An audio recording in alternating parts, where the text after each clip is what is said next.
नमस्कार, मी भारतभूमी या चॅनलमध्ये आपलं स्वागत। मी राजवणकर। जल समाधी आंदोलन करणार युवा नेत्यांनी दिला प्रशासनाला इशारा। ब्रह्मानंद वाकडे यांचा हा रिपोर्ट।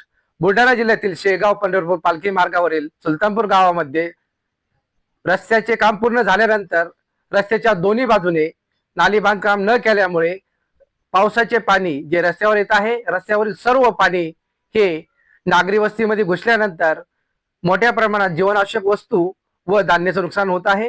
यासाठी मेकर लोणार विधानसभा नेते संगपाल पानट यांनी रास्ता रोको आंदोलन करून जल समाधी आंदोलन करणार असा इशारा प्रशासनाला दिला। त्यानंतर तहसील कार्यालय येथे निवेदन देण्यात आले। निवेदन दिल्यानंतर त्यांनी आपला मोर्चा हा ग्रामपंचायत दिशेने वळवला।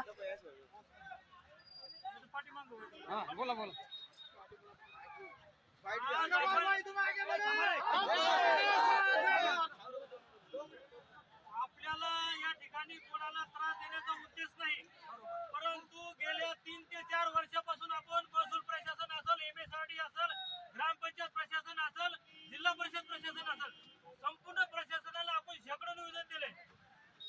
जो शेगाव पंढरपूर रोड या ठिकाणी आपल्या गावामधून सुलतानपूर नगरीमधून गेला, त्याच्या साईडला ज्या ड्रेन लाईन नाल्या झाल्या, त्या ड्रेन लाईनच्या साईडला जोपर्यंत ग्रामपंचायत नाली करणार नाही तोपर्यंत हा पाण्याचा प्रश्न मिटणार नाही, असं आम्ही शेकडो निवेदन दिले। रस्ता रोको, आक्रोश मोर्चा, त्याच्यानंतर धरणे आंदोलन सुद्धा केले, परंतु त्याच्यावर आजपर्यंत कुठलीच उपाययोजना झाली नाही, म्हणून ही परिस्थिती निर्माण झाली।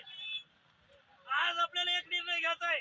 आपण आता हा जो रस्ता रोको केला, परंतु आपल्याला कोणाला त्रास न देता आपल्याला सामूहिकरित्या ज्याला कोणाला त्रास होत असेल त्यांनी माझ्यासोबत आपण सर्व ग्रामपंचायत वरती जाऊ आणि त्या ठिकाणी ठोस अधिकारी ठोस निर्णय देईपर्यंत आपण त्या ठिकाणी हटणार नाही, अशी भूमिका आपण या ठिकाणी घेत आहोत। सर्वांनी आपण ग्रामपंचायत वरती चला।